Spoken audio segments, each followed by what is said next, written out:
Alhamdulillah Alhamdulillahi Rabbil Alamin. Nahmaduhu wa nasta'inuhu wa na'udhu billahi min sururi anfusina wa min sayyiati a'malina.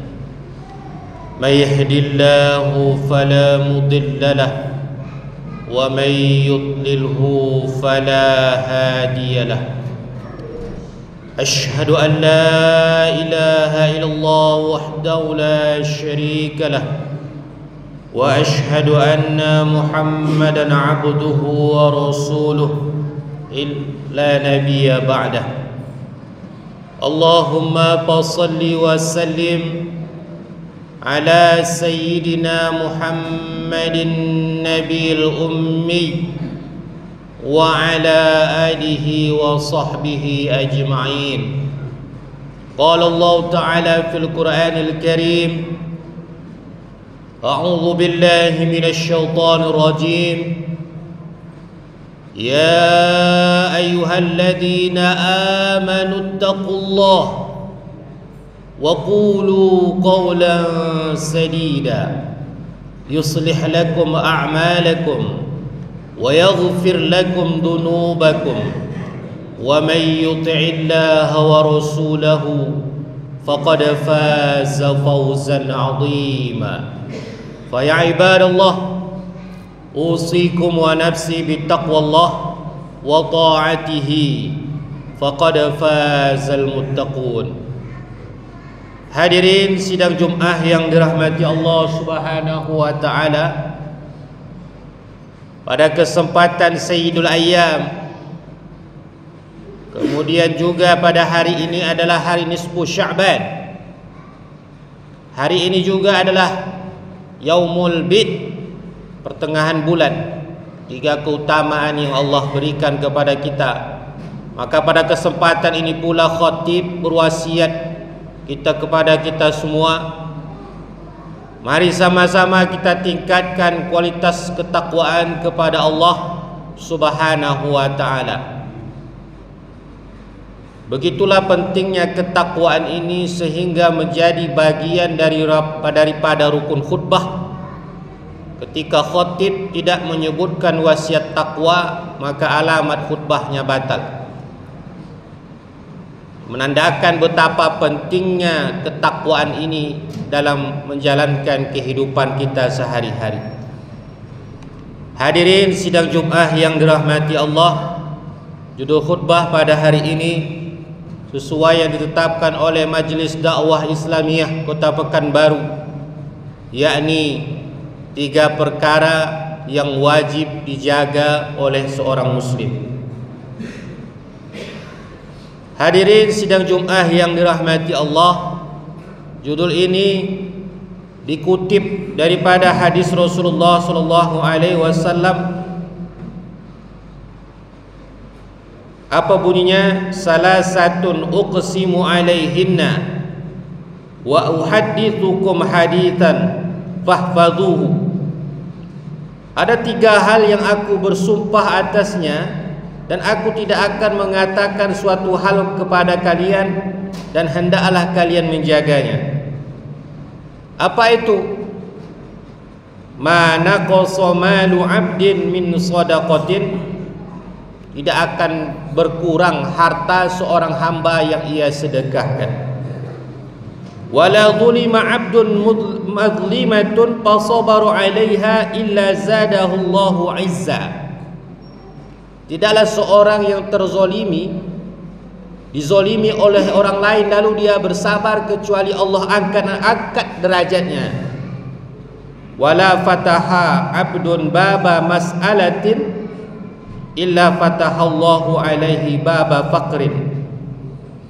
Dan tidaklah seorang hamba membuka pintu meminta-minta kecuali Allah akan berikan kepadanya kefakiran atau kemiskinan. Inilah 3 hal yang harus dijaga seorang muslim.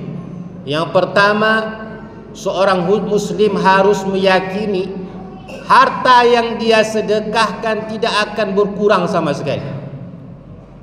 Yang kedua, seorang muslim harus meyakini ketika dia dizolimi oleh orang lain, lalu dia mampu untuk membalasnya, tapi dia tak balas, kecuali Allah akan angkat derajatnya.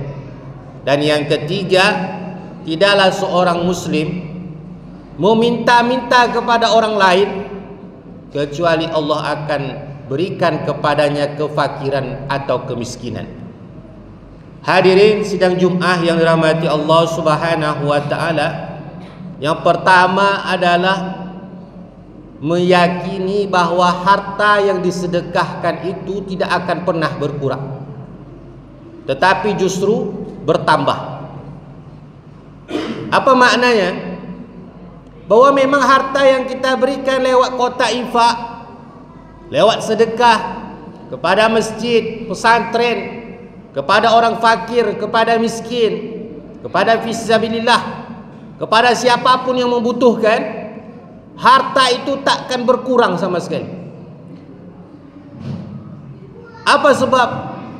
Karena sebenarnya harta yang kita berikan itu bukan harta kita.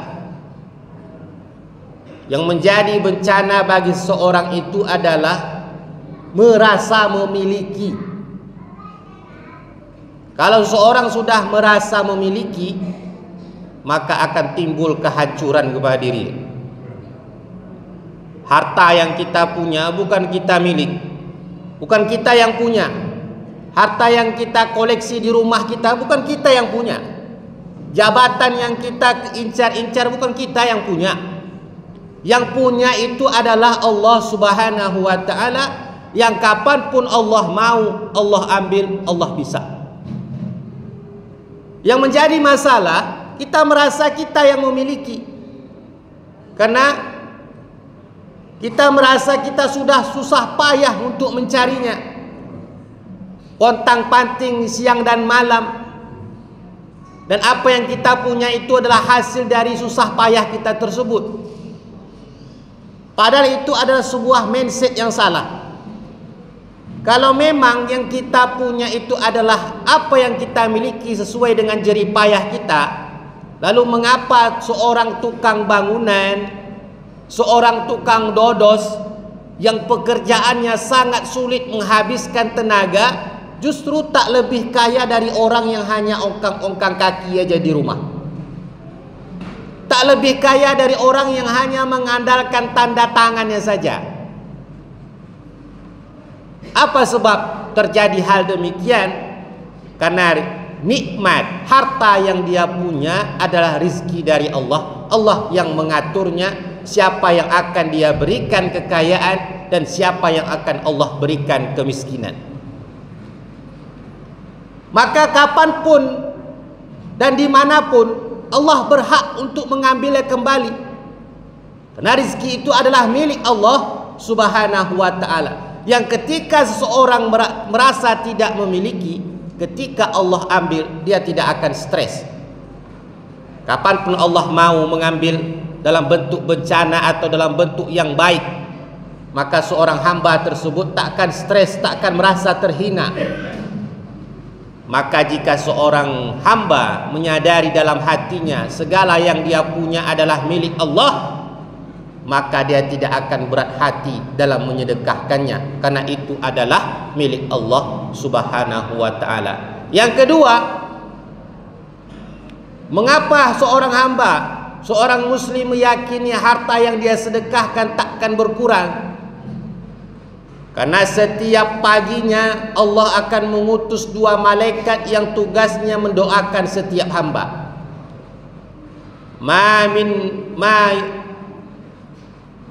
Tidaklah suatu hari illa yusbihu alaihi malakani, kecuali di waktu subuhnya yanzilu alaihi malakani, diutus kepadanya 2 malaikat. Yang satu malaikat berkata, Allahumma a'ti munfiqan khalafa, ya Allah, berikan kepada seorang hamba yang menginfakkan hartanya di pagi hari ini khalafa, balasan yang berlipat ganda. Kemudian satu malaikat lagi berdoa, Allahumma ati mumsikan talafa. Ya Allah, berikan kepada hamba yang menahan hartanya di pagi hari ini talafa, kebinasaan. Maka hadirin sidang Jumat yang dirahmati Allah, setiap pagi harinya 2 malaikat akan diutus oleh Allah yang tugasnya mendoakan hamba. Bagi kita yang sudah mensedekahkan hartanya di pagi hari itu, dalam wujud syukur kita kena masih Allah berikan nikmat kehidupan, nikmat masih bisa membuka kedua kelopak mata ketika bangun di pagi hari, lalu kita bersedekah, maka malaikat itu pun akan mendoakan kita, Allahumma ati munfiqan khalafa. Ya Allah, berikan kepada orang yang menginfakkan hartanya balasan yang berlipat ganda. Kemudian bagi kita yang tak mau menginfakkan harta, lupa akan betapa besarnya nikmat membuka kedua kelopak mata, maka malaikat satu lagi akan berdoa, Allahumma ati mumsikan talafa. Ya Allah, berikan kepada mereka yang menahan hartanya di pagi hari ini talafa, kebinasaan. Hadirin sidang Jumat yang dirahmati Allah, yang kedua yang harus diyakini seorang muslim adalah tidak akan berkurang kemuliaan seorang muslim ketika dia dizolimi oleh seorang yang zolim lalu dia bersabar. Justru Allah akan tambah kemuliaannya. Hari ini betapa banyak muncul orang-orang zolim, mengambil harta, menindas jabatan orang lain, bahkan tanpa melihat siapa korbannya. Apakah korban itu orang yang lemah? Apakah korban itu adalah seorang anak yatim sekalipun? Sudah banyak kita lihat. Maka seorang yang merasa terzolimi, dia mampu untuk membalasnya, tetapi dia tidak balas, maka Allah akan angkat derajat. Itulah yang dicontohkan oleh Imam Hasan Al-Basri ketika dia sakit, lalu tetangganya yang seorang non-muslim merasa kehilangan. Di mana Imam Hasan Al-Basri ini? Sudah beberapa hari aku tak lihat. Lalu dia tanya tetangga yang lain. Lalu tetangga ini mengatakan Imam Hasan Al-Basri dalam keadaan sakit. Lalu dia ketuk pintu kamar Hasan Al-Basri. Lalu dia masuk. Dia jenguklah Imam Hasan Al-Basri dalam keadaan sakit. Ketika dia jenguk ini, apa yang terjadi? Dia lihat di sekeliling kamar Imam Hasan Al-Basri ini ada ember yang menampung jatuh titik air dari atas. Lalu dia berpikir, ini tepat di bawah WC atau kamar mandi kamar saya.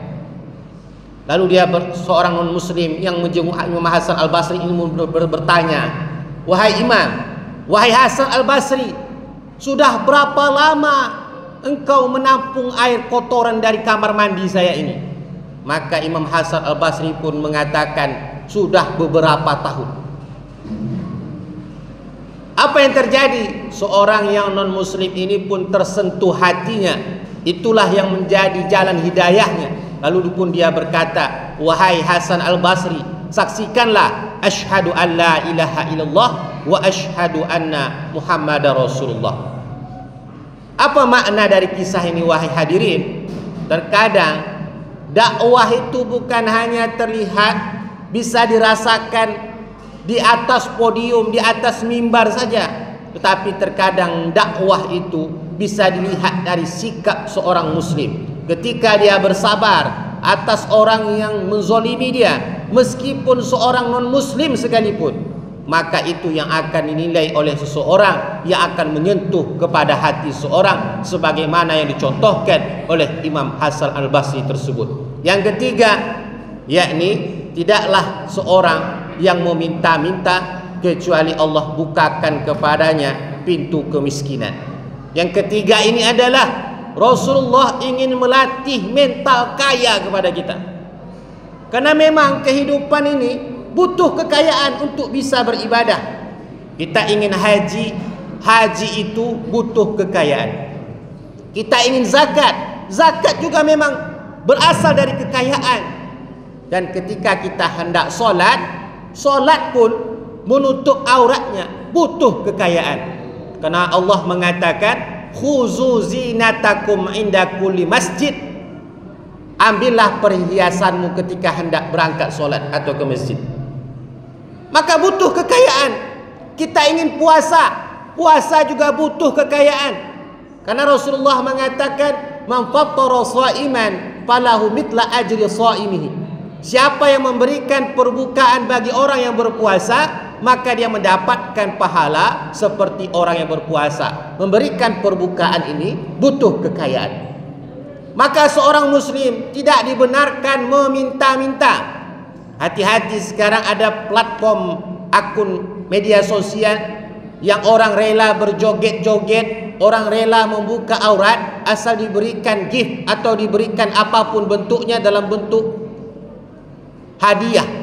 Maka ini termasuk suatu perkara yang bisa merusak wibawa seorang muslim, bahkan merusak mental seorang muslim menjadi seorang yang peminta-minta. Na'udzubillah, na'udzubillah. Barakallah li wa lakum bima fihi minal ayati wa dzikril hakim wa taqabbala minni wa minkum tilawatahu innahu huwal ghafurur rahim.